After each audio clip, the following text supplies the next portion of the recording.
Hello, everybody. Welcome to our Wednesday Spring Equinox Sacred Reset event. We are just around the corner from the official first day of spring, the equinox, Ostara, if you celebrate the festivals. And I'm excited to keep talking to you today about resetting our energy. If you are tuning in for the first time this week, welcome. We've got the replays from Monday and Tuesday available for you. So you didn't miss out on anything that you can't catch up on. And you can go and watch those at any point in time through the end of the month to be sure that you got all of the goodness and you've got your hands on all of the extra goodies that we put out for you for this event.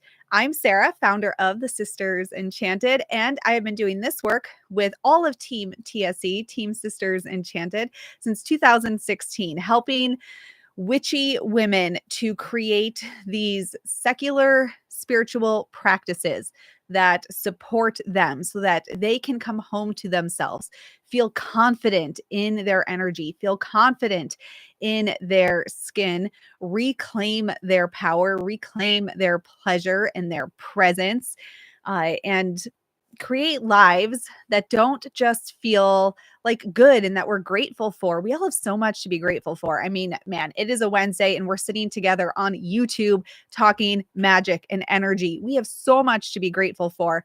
And we also are allowed to imagine and dream about how much bigger life can be, how much more potent our lives can be, how much deeper can we connect to ourselves, to those around us.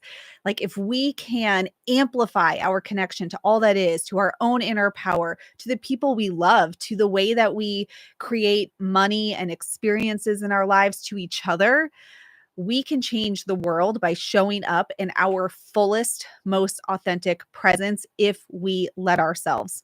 All right. In the comments today, we have Team Sisters Enchanted answering all your questions, helping you get where you need to go along the way as I focus on doing what it is that I am here to do, which is give you the information that you are here to get. So in the comments, we've got Patty, we've got Jenna, we've got Naomi, we've got Anna, we have our wayfinders here, and maybe Kiara might be here saying hello, maybe not. Our astrology teacher, Nick, he's probably not here, but I always love to give him a shout out. I am one face of the Sisters Enchanted, and we have an entire teaching team, an entire administrative team that is always here to support you. And I want to give them a quick shout out.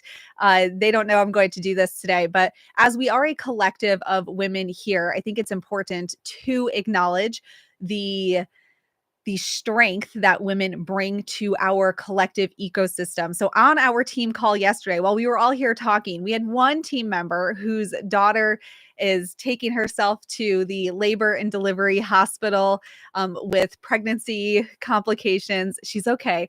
But one of our team members was having that phone call while here with us. We had another team member yesterday with kids home with fevers. And during our call yesterday, my son is arguing with my husband over a tuna sandwich and telling us he's moving to live with his grandmother. And all of this is happening while we are working together to bring awareness of the power we were all born with. And so I want to give a shout out to Team Sisters Enchanted because y'all are the magic that makes this all work. So, big hugs to all of you today. And thank you so much for supporting the community and, pat yourselves on the back. You deserve it. Because there's always so much going on, and any woman here can relate to that experience. We are talking today about tarot and self-trust. We talked a little bit about self-trust yesterday in terms of the chakras, and I'll give us a review of that in a moment. But there are moments in your life, there are times in your life when you are specifically called to trust yourself. Now, as women, we tend to waffle on those moments because we aren't really encouraged to be trusting of our own selves. We touched on this earlier in the week. It wasn't until I think like the late 80s that a woman could get a business bank account on her own or a business loan. In the 70s, I believe that women could get credit cards on their own. We look at financially uncertain times. Which for many of us have been last year with rising prices of things. This year, we're looking at any news story, and I think all we feel is uncertainty. But we look at financially uncertain times and the stories you'll read in articles directed at men, whether it's blogs, magazine articles, like digital newspaper articles. Anybody still reading the newspaper coming to your house? I get one. I get the local paper, and I'm always flipping through it. But the articles written towards men right now are on topics like how to buy stocks now when prices are lower to increase your wealth later. They're really focused on wealth creation. For women, these stories around how to protect your finances, they come in the form of how to feed a family on a budget, how to stretch your grocery budget to last longer.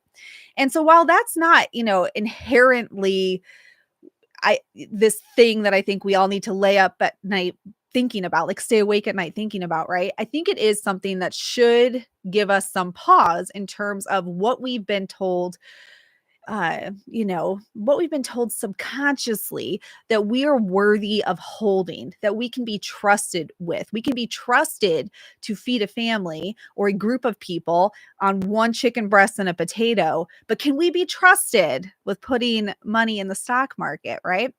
When the information given to us does not highlight trust for us, we start to second guess ourselves when it comes to big, scary decisions that might change the course of our lives. I'm no stranger to having to battle with self-trust. Years and years ago, before I went to grad school to be a teacher, I had a job where I had a good salary. I had a company car. I was $20,000 in credit card debt, though. And I decided very rapidly that I was going to quit that job and become a teacher. Like I said, no money in the bank, $20,000 in credit card debt. Luckily, at that time, I only had myself to answer for. I had to buy back the car I drove in college from my mother. My mother is cutthroat in that way. I had to buy back the car that I drove in college, go on a debt like management payment plan, then went to grad school and took out $40,000 more in debt. Only later to become self-employed and do what I'm doing here today. And when I made that decision, I had medical debt and I still had this student loan debt, right?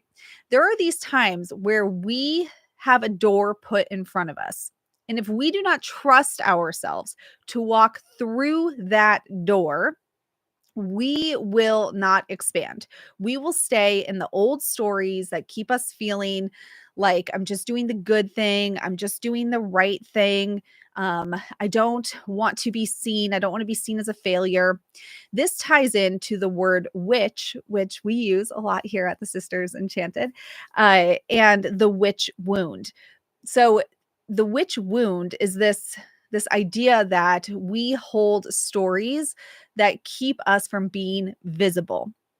When we think back to the historical European witch trials from hundreds of years ago, you're probably familiar with the Salem witch trials, which was much smaller than the European witch trials and lasted for a much shorter period of time. And in history is really in the grand scope of things, like much more insignificant than the European witch trials. But what we take from that is the fear of visibility, the fear of being on the radar, the fear of being out there, the fear of being witnessed, of being called out, of being othered, of being seen as possibly rocking the boat or stirring the pot. And we carry these wounds with us. In our more modern society, this looks like a school wound, like people not wanting to be embarrassed in front of a classroom. Maybe we've all been there. We all went to school. Times when maybe a teacher said something that embarrassed you, or another student said something in front of the whole class that embarrassed you. We want to protect ourselves, and we will not trust ourselves because we don't want salt poured in those wounds. The witch wound, the society wound, the school wound. We do not want salt poured in there. We also are very much told, as I said, by the world that we live in, that women can be trusted with certain things, but maybe not other things. And that will have us questioning ourselves, where we will start to seek external validation. We will start to look for other people to tell us what we should be doing. We will start to crowdsource our futures, asking all of our girlfriends, all of our relatives, your mom, your aunt, your grandmother, your daughter, your sister, whoever your circle of people is, how many phone calls do you make or texts do you send before you make a decision? We are crowdsourcing the next step rather than turning to our own self-trust. Everybody wants to be more intuitive. I hear it all the time. How can I be more intuitive? I feel like I'm not that intuitive. People love to read tarot. I love to read tarot. We're going to talk about it today. But if we don't have self-trust, it becomes just another distraction mechanism. It becomes another escape tool. And we're really disconnecting ourselves from the presence that's already available to us through self-trust. All right. Let's share the screen here and get in. All right. This is Team TSC. I've been sharing them this week. So if this is your first time seeing them, hello, Team Sisters Enchanted. Like I said, I am just one of the faces here. We've got a whole team of people who make this magic happen each and every day.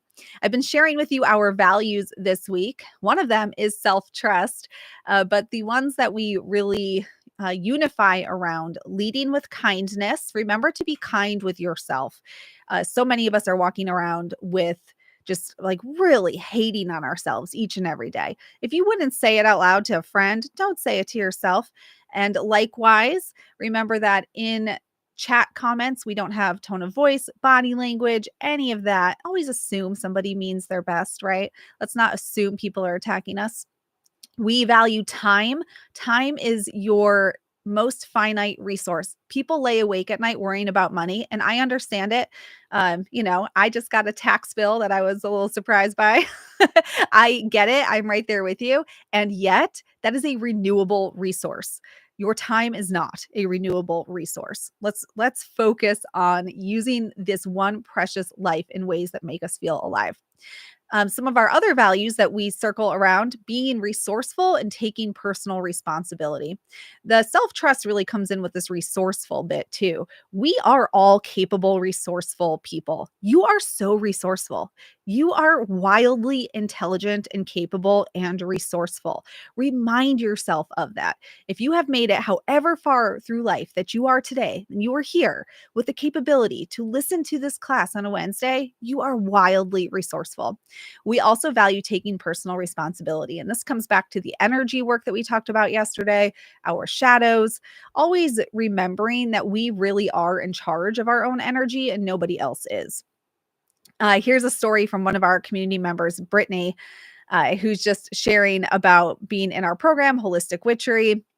And how she was never always starting projects, never finishing them, and she found confidence in Holistic Witchery. Remember, this is a free event we're hosting for you, but it's not free for us, and we do offer programming. So our Holistic Witchery program will open for registration starting tomorrow, which we're really, really excited about. On Monday, we talked about the moon. We talked about feeling how you want to feel, lunar intentions, solar goals. I asked you, how do you want to feel? One of the things we did not dive into on Monday was the 8 lunar phases. I think that that there is a new moon, there's a full moon. It takes about 28 or so days for a lunar cycle to complete. One of the things about the moon that is so critical for women to connect to is the idea that the moon is cyclical, right? It's the way we see the moon, rather. Let me correct that. The moon's just doing what it's doing. The sun reflects off the moon, like on the moon, the sun shines, and that's how we see the moon. We're seeing the sun illuminate the moon, right? And we see the phases. So from our perspective here on Earth, the moon looks cyclical. Like it looks like it's going through this cycle in a 28-day period. The earth is doing that also. Right now we're going into spring. The earth is also in this longer cycle throughout a year. Nature is telling us all the time that there is regenerative energy available to us. The moon phases show us that with our emotions, our inner body. It's a constant reminder because it happens over this short time period. The solar year, the seasonal year, it's happening there too. Nature, the earth is regenerative. You, as a woman, also have cycles within you. Wherever you are in your life, maybe you don't see that cycle anymore. Maybe the cycle was never felt like a cycle. I can raise my hand to that. I've got no predictable cycle ever.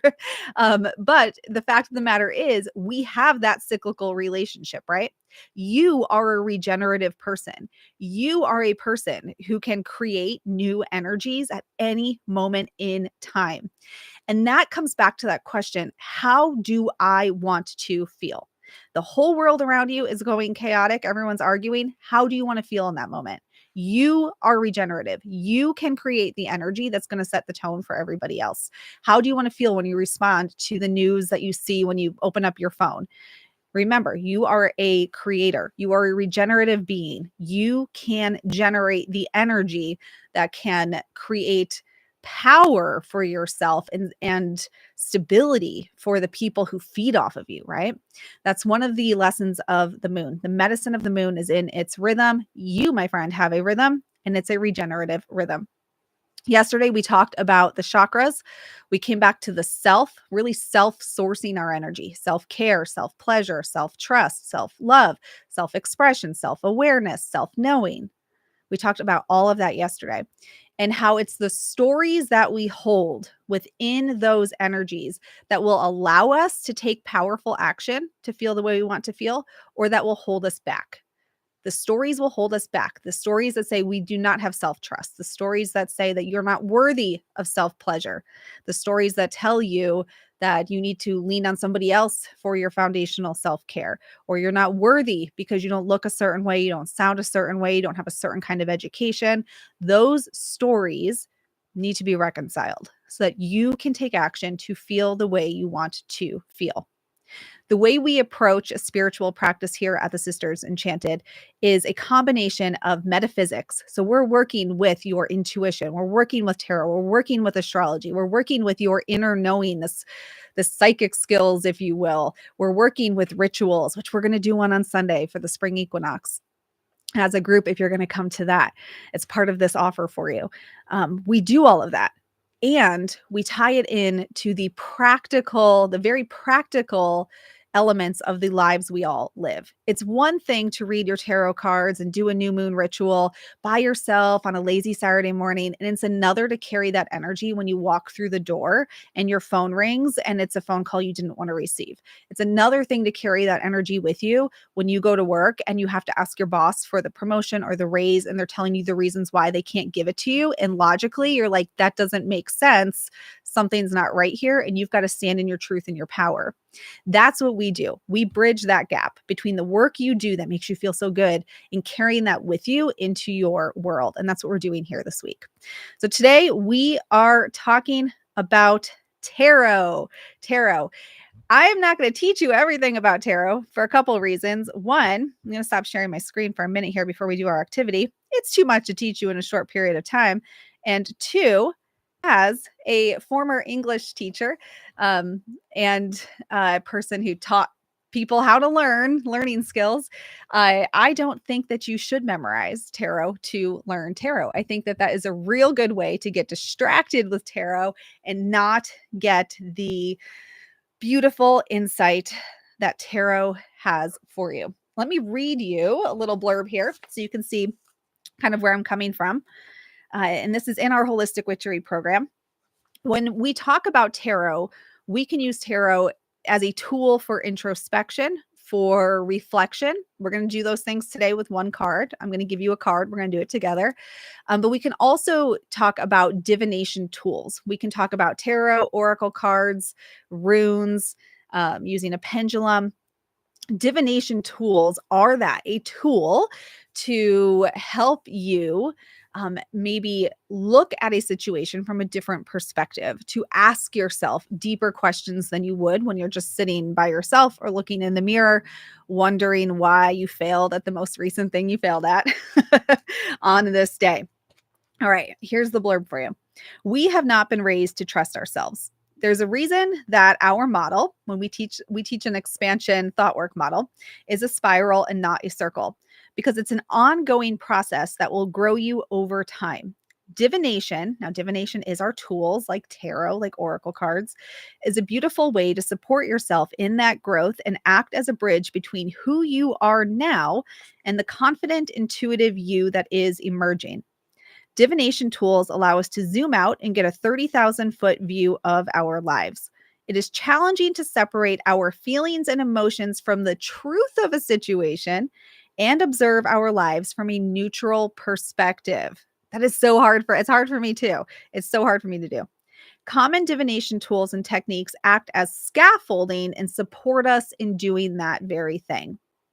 Not only will the act of divination strengthen your trust muscle, it's a deliberate practice in releasing perfectionism. How many of us need to do that? There are no right answers in divination, and there's no right way to do it.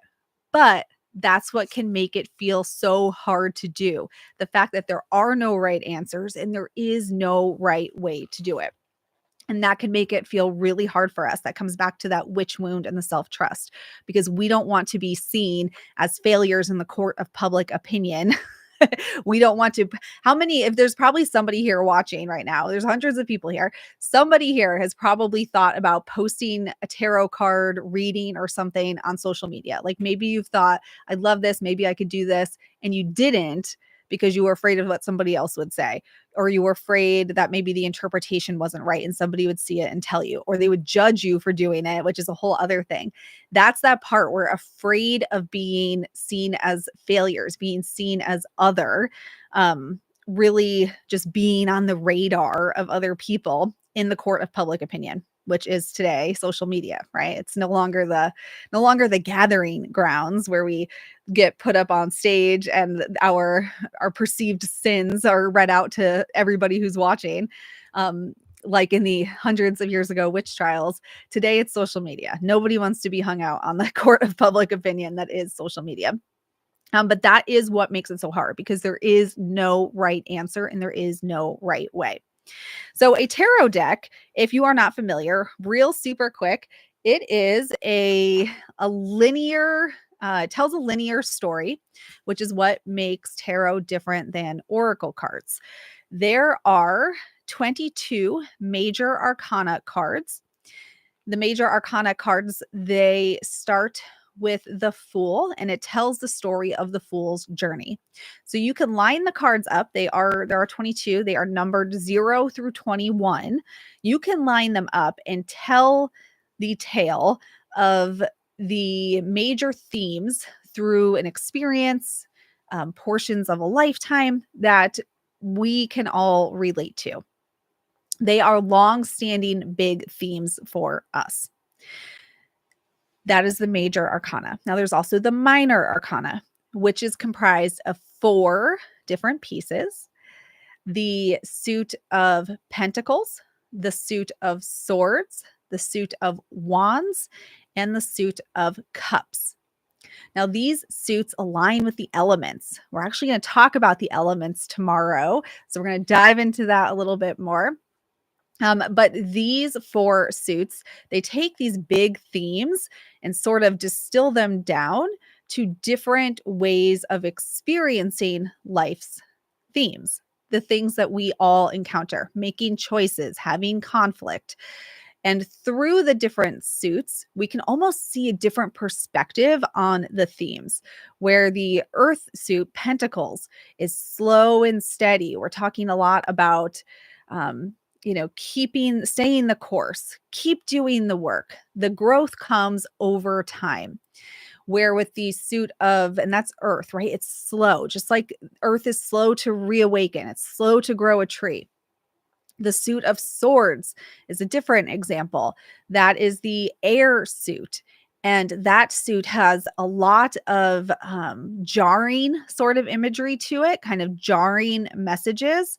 And we can think of air and how quick that can come over us. And a gust of wind out of nowhere can knock everything over on a picnic table, right? And just like your thoughts, air is your thoughts. They can be jarring, they can come out of nowhere. So we have similarities between the different suits, but they are all very specific to their element. A way to work on understanding tarot, if you are just beginning to work with it, would be to line up the cards in order, the major arcana in order, 0 through 21, and look through the pictures. If you have a guidebook, you could flip through that. My way of suggesting that you would learn the cards would always be trying to connect to them yourself first. And I don't mean connect by like holding them and connecting. I mean, look at the imagery and try to tell a story of what you're seeing. What does this look like to you? Does it look like there's happiness, sadness? Does it look like someone's frustrated or like they're having a dream? Just what does it look like for you? And then look at the book secondarily. And then you can take your minor arcana cards and lay those out in order and do a similar exercise, but look at all of the aces, all of the twos, all of the threes. What's the same between them? What's different? And that can really help you to start to notice the nuances in the imagery, but also your reaction to the different suits. How do you feel when you look at certain cards? What does the story bring up in you? So while tarot does have meanings, there are specified meanings to the card, to the different cards. It's important to recognize that the system of tarot as we use it today was not specifically written exactly with the meanings that we use. So it was developed over time. The system of tarot we use today, there's different ideas about the origin of tarot. But the images did come from some of them, rather, not all of them. Some of them came from a card game. They were later expanded upon. The meanings as they are today, those were even added to over time. So there really truly is no specific right way. There is your way. And there's tons of guidance out there. You can read books about tarot. You can read the guidebook that comes with it. We feature a tarot card in our Sunday newsletter every week. There's no end of resources. But when you're practicing self-trust and you want to use spiritual tools to strengthen your relationship with yourself, to come back into your power, then you want to look at the cards and start to create the story for you. What does it mean to me when I look at this card? A great example for me, before I start these events, I always pull cards and I just think, what do we all need? And I pulled a 3 of swords on Monday morning, but I was using, and I don't think I have it with me right next to me, so I can't find it for you, but a card deck that has these cute little like Grim Reapers and skeletons. And the 3 of swords is a skeleton that's being cut like in 3 pieces. So at the neck and then kind of at the hip level, and it's just like falling sideways each way. And there's the swords coming through it, right? And the typical 3 of swords is a heart with 3 swords in it. And it's known as like the heartbreak card, loss, love loss, that kind of generalization.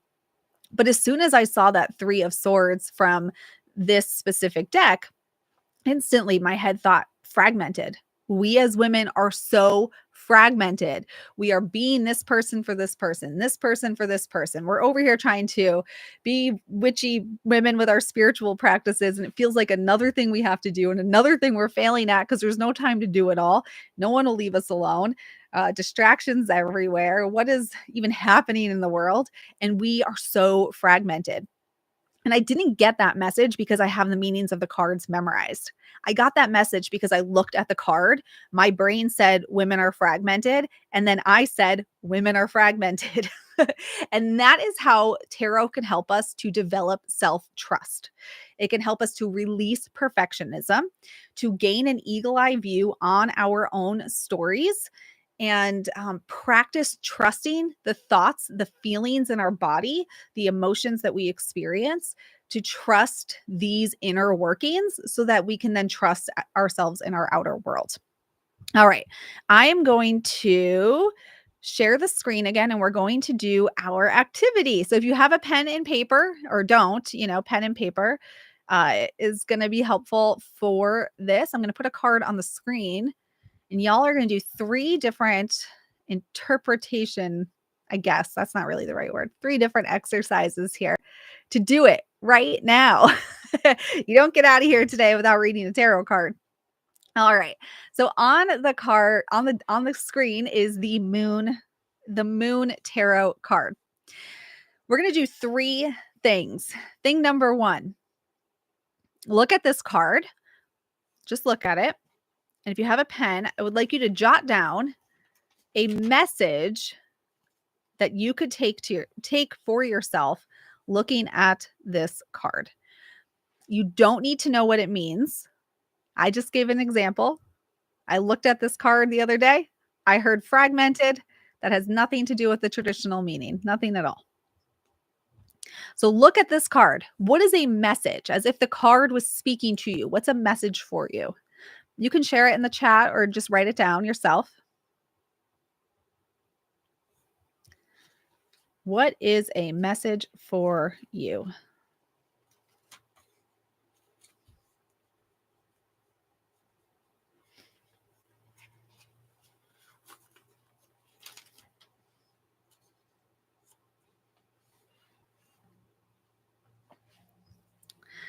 All right. Once you have your message, and again, you can't do, there's no wrong, right? Like whatever you think or write down in this moment, that's just it. That's it. That is it. Now you're going to put on a different kind of thinking cap here. A different kind of thinking cap. If this card was a sentient being, what question would this card ask you? This is a stretch. That's a stretch. This is a stretch activity. We're stretching you out here. Like, I don't know, Stretch Armstrong. Gumby. Did Gumby stretch? Anyway, my ADHD is kicking in. What's a question this card would ask you?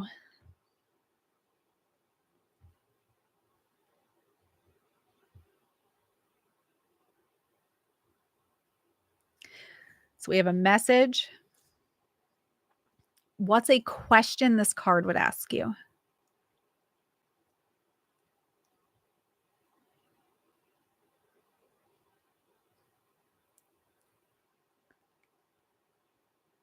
I'll share mine too after we go through. Right here with one card, we are doing 3 different exercises. How you can intuitively read tarot today. You can leave here today. If you have tarot cards, pick one, and you can do this with any card you pick. This is actually my favorite way presently. I've been reading tarot for like 23 years. This is my present favorite way, is to pull the card and then ask myself a question, or let the card ask me a question. All right. The third thing for you, ask yourself, look at this card. This is can be a tricky one too. Ask the question, who am I today? And this card is the tool you're going to use to answer that question. So an example, I gave the example of my fragmented 3 of Swords. If I pulled that card and said, who am I today? I might say to myself, I am a person who feels like I'm falling apart. Or I might say, maybe I'm a person who best be aware of tending to myself before I fall apart, right? Maybe I'm a person holding it together today. I don't know. But who are you today using this card?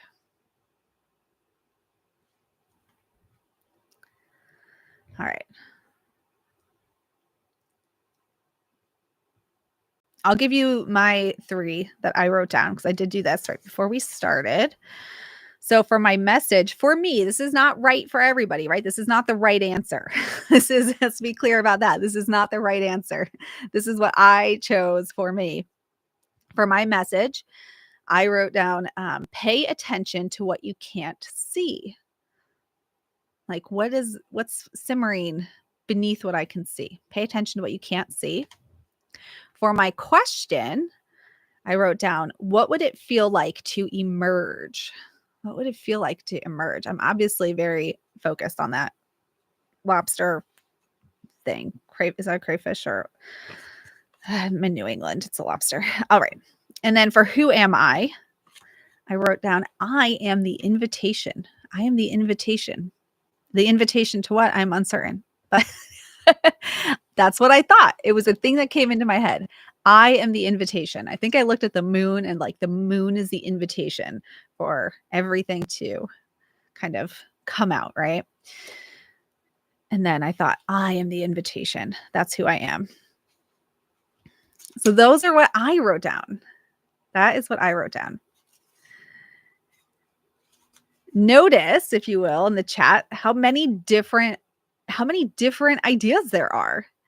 What is wonderful about tarot and creating a practice where you use tarot as a tool in your life is that it will be specific to you. Even though a lot of people might own the same card deck, millions, thousands of people, I don't know, could own the same card deck, read the same guidebook.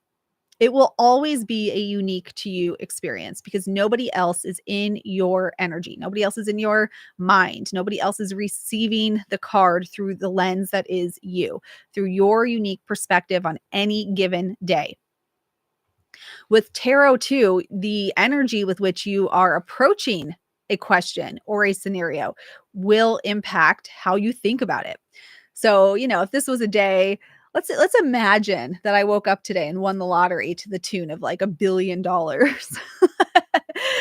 I would probably look at this card and think something different than, just me waking up in my life today.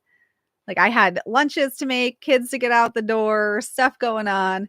And I am I'm connected differently than if I just got this news that I won a $1 billion lotto, something or other, right? So who you are, how you are at any given moment will impact the way you interpret the cards. And this really ties in the days that we've had so far with how do you want to feel? When you sit down to read your tarot cards or to use a tool like tarot or oracle cards, do a little self-check. How is it that I said I wanted to feel in this week, in this lunar cycle, in this year, and whatever the container is? Or how do I want to feel later today? Like get in the zone for your energy, who you are, where you are, how you are. Then think about your chakras. What are the stories I'm carrying into this time right now? I'm about to flip some cards, maybe for a new moon or full moon, or just because you want to, anytime at all. And what stories am I carrying in here? Am I carrying stories into this that are telling me that I didn't do well at something, or that are telling me that I'm mad at somebody, or somebody's mad at me, or, the world's going to hell in a handbasket? Or are you bringing in stories where you're like really just looking at all of the good and maybe you're neglecting to see the truth of a situation, right? Energy goes both ways, always. And so having that conversation with yourself as you sit down to work on your tarot readings and check in with yourself is so critical as well. I said this before, the signs that you are not in self-trust would be outsourcing all of your decisions, crowdsourcing your future, waiting for somebody else, whoever your group text chat is with, to validate your decisions, to tell you that they're good choices. That's what they would do. Procrastinating, letting yourself get really overwhelmed, fear of perfection, or lack of perfection, rather, not being perfect, fear of that, fear of failure, fear of judgment. Those are all signs we are not in self-trust. And using tarot can help you to practice being in self-trust. It can help you practice being in self-trust. You, my friend, have to believe that you are a well of wisdom. This well is regenerative, it is replenishable, just like the cycles of the earth, just like the cycle of the moon, right? It is regenerative, it is replenishable. Resources are generally replenishable. Your time is not. Let's not hesitate and hold back on self-trust and using something like tarot as a tool to help you practice self-trust, to help you practice releasing perfectionism and getting it right. All right. I believe that you are full of wisdom and I believe you are very trustworthy. You have to believe that for yourself. All right. Today, I have your spell of the day. Remember, if you put the spell of the day on the content page where we have PDFs for you, there's a cord cutting meditation that we gave you on there, replays are on there. When you put in the spell of the day for 4 days, Monday through Thursday, we will email you a pretty nifty PDF chakra journal on Friday. You have the week to fill it in. Don't worry if you didn't do it Monday, Tuesday. You can go grab the spell of the day from those videos and get it in. Spelling does not count. All right, the spell of the day for today, Wednesday. I trust myself. I trust myself. Easy as that. Write it down in the spell of the day. Write it right now. I trust myself.